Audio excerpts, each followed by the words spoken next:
మన రక్షకుడైన యేసుక్రీస్తు నామములో అందరికీ వందనాలండి. ఈరోజు దేవుని మాటలు ఎఫెసీలకు రాసిన పత్రిక 4వ అధ్యాయం 24వ వచనం.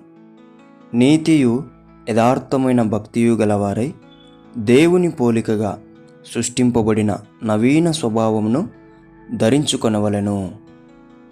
దేవుని బిడ్డలారా, దేవుని స్వభావం అంటే నీతియు యథార్థమైన భక్తి గల జీవితం. ఎవరైతే నీతి యథార్థమైన భక్తి గల జీవితం జీవిస్తారో వారు దేవుని పోలికలోకి మార్చబడతారు.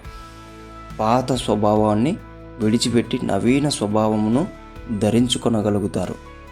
కాబట్టి దేవుని బిడ్డలారా, నీతి యథార్థమైన భక్తి చేసి దేవుని పోలికగా మార్చబడి దేవుణ్ణి మహిమపరిచే బిడ్డలుగా తయారు కావాలని దేవుని పేట మనవి చేసుకుంటున్నాం.